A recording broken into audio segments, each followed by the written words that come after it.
I want you to make sure the image size is bigger than it probably is. So we're going to go to image size and see the width and the height. And the width is 3 and the height is 4 and it's 300 dots per inch. Who remembers how to make it pixelize less in Photoshop to make it increase and yet not totally blur it out? Do you remember the step that we did last time? We made it a smart object. I gotta make it a smart So right click and go to convert to smart object. And then you have a little square there in the corner. That means then an image size, we could make it at least 12 inches or something like that without it being too horrible. And I'm not going to worry so much about it because we're not going to show that layer in this particular piece. So that happens a lot in rotoscoping. Now, if it's where you can see what you're doing, that might be zoomed in close enough. And we're going to add paper in the background or canvas in the background or whatever in the background that you want when you're done. But at this step, we're going to use some paintbrush tools that maybe you haven't used so far. So I have my layer by itself as a smart object. So the first thing we're going to do is add a new layer. And we're going to do all of our drawing in this layer. So this probably may not look like my brush by the time I'm done, but we'll try it. And if you don't want it to be the color of the picture, like this one is done in sanguine color of a reddish brown. If I want it to be sanguine, then I can just come over and choose the sanguine color right there. And then I need you to check a couple of things with your paintbrush. That if your paintbrush is set at 100% opacity, you may not get the same textural look. If the flow is at 100%, it may not do what you like. So over on your side, you could try your paintbrush out. And you've seen that my paintbrush is really covering quite a lot.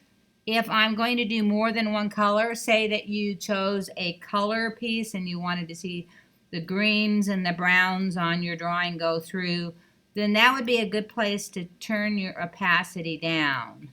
So I often will paint with a much lighter color to begin with and see how that gives that kind of that pretty blended look there on my face and on the canvas part of my face. And I don't want it to look like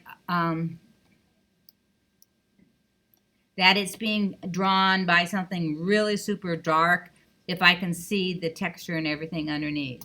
So there is at 30% opacity and 70% flow compared to what it would look like for 100% opacity and 100% flow. So when you're looking at the values, and values are defined as, there are 4 ways that I want you to think about it. The first one is generic light, that you actually have to have light to create value. We've made line, we've done other things. And they show the lights and the darks and the shadow of wherever the light is hitting. And the reason why these look this way is called a matte surface. So if you have a matte surface, that means that light is going to hit it and not necessarily bounce off and reflect. If you have a reflective surface, like in this ball up here, when your light is the light is hitting up here in the green, and on the bottom, this has some bounce off, so you have some reflective. And then this is the shadow and the cast shadow. So the baby, you could actually draw him and use your paintbrush and not have to worry about a reflective surface. But on the car and on the ring and on the ball down here, on the edge of the box, those all have a reflective surface. You may have chrome or you might have highly reflective plastic, so you have to take that in consideration when you're drawing or painting or digitally drawing. So then the next thing that you're going to have is a cast shadow. And if you have any kind of background showing at all, including on your face, you should have a cast shadow. So here the light is hitting this side. This is a mid-tone value. This is a reflective value over on the side. And this is a cast shadow and a shadow. Even the apple down here has the shadow on this side. The light is hitting over here and a cast shadow. Our nose has a cast shadow underneath. See how it's hitting the lips down here? There's a cast shadow on the face. Light is hitting here. There's a cast shadow underneath the nose, under the lip, under the chin, in the eye. And then the third kind of surface that you have to worry about is a translucent or a transparent surface, and to be working with the light and shadow with it. And this is more important in this class than any other class that you're going to do, because if you're going to make things look realistic, like cars, car doors, headlights, you have to be really careful of whether the surface is got a transparent, is there a translucent, is there reflection. So we have to be even more careful when we draw. So what would be the best thing that you need to do if you're starting a piece and you want it to be realistic? What would you say the most important thing to start with would be? Anyone have a guess? I would say a really good photograph, that especially in my painting and my drawing classes, because you can use the rotoscoping and use a photograph to make sure your photograph is accurate. There isn't some kind of weird distortion going on unless you want it to. Like the face that I'm working on is distorted, and that you really can see the lights and the darks. If you don't see the values in there, you're not going to be able to put them down accurately, and you're going to be guessing on it. So we're looking for lights and value. And the other thing that as an element of design is called actual light. And the problem with drawing and painting and working digitally from actual light is that things are continually moving and changing. So if it's a digital piece, those lights continue to move. If you're outdoor and you're using sunlight, they continue to move. If you're using your own light source inside and you're not working with a photograph, your head moves, your eye moves, it turns, it continues to move. So this is the reason why in the field, digital artists and digital people use a rotoscope if the photograph isn't real enough in the background, or to do matte painting in movies. All right, so with my paintbrush, one of the things that I haven't showed you to do yet, we've used the line tool, and we know we can draw a straight line tool with pixels, but there's a little trick where you can use any drawing tool and your pencil and your paintbrush and get that straight line, and that's by using the Shift key. So if you have an edge or a line that you're coming and you're free painting and you're not using your 100%, you can always come out and erase the part that you don't want in there. You know, so you can come along and trace that. And as long as I have where I can turn that off, then I can see how dark that I made that value. That's a really, really light value. And in my background, I may not want that light of a value. So I'm going to put a color in between layer 1 and layer 0. I'm going to put another layer. And usually people put white in that layer, but since I'm working on this tan background, it probably be easier for me to see if I use this tan color into that background. So I'm going to come on that layer with my paint bucket and pour it out. And I use the pattern instead of a color. Pour it out. And then that way, when I turn that on and off, I can actually see what the line looked like that I made, how hard it was, what the values look like. Does it look similar to what I have in my background?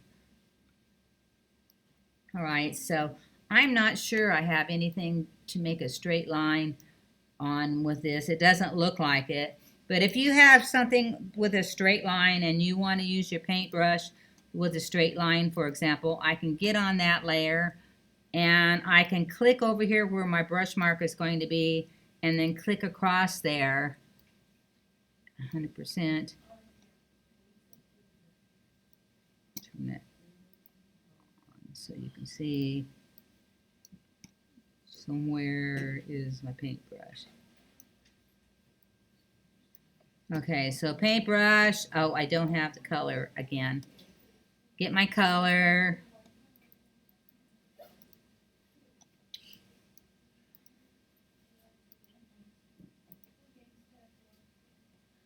With my eyedropper tool. All right, now I'm on the correct layer. I'm on layer 2. I'm not drawing on layer 1 so that you can see the straight line with it.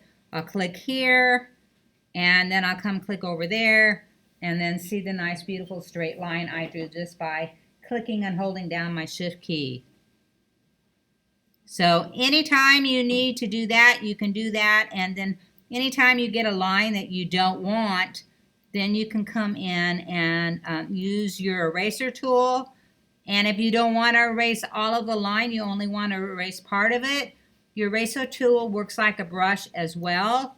And so you can set the opacity and you can set the flow on your eraser tool and only erase part of something, not erase it all the way down. So I can leave little bits of the line that I drew there just by using the eraser tool without 100% opacity. So I could have a guideline and work by it and then work on it later. All right, so if you haven't ever painted a picture, and this is more like painting a picture by using the opacity, the brushes, and the flows, go at it. Otherwise, what I'm looking for when I see yours when it's done, that it doesn't look like you've got a hard brush that has done all of the drawing, that it looks like you've got some of the actual texture that's in the original piece, so that I have the hard and soft lines and some of the blended lines.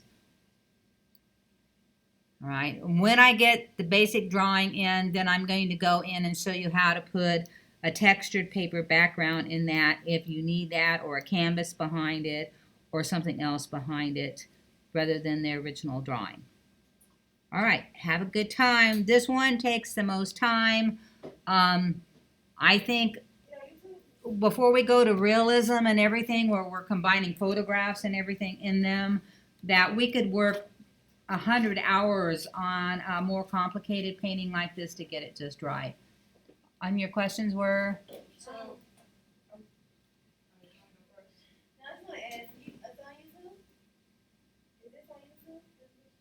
I'm filming it right now. Anybody else have a question? So we're essentially just going to be tracing first. Start light and then start trying to make it the most like the photograph as possible. So like the classic film that we first used rotoscoping in was Edward Muybridge had a horse galloping. I don't know if you've seen that in your art history class. And they had a bet to see that if a horse ever galloped, that all 4 of his legs would go off the ground during the gallop. And they took they had cameras lined up along the track and took pictures of him. And then they took all those photographs and put him together, and that made our earliest animations. And that's when we used the rotoscoping the first time, is tracing those horses. So you always start with tracing, but then I want you to add as much value, realism into it as you can. And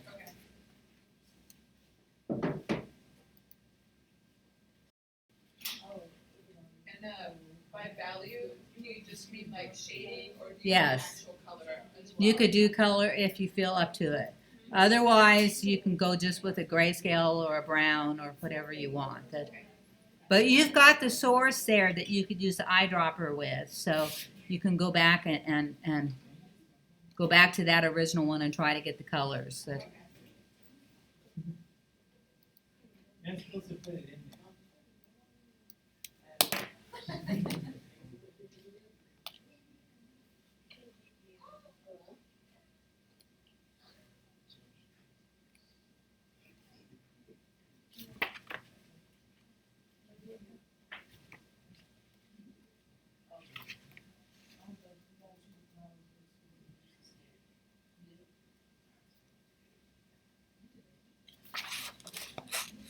ROTO.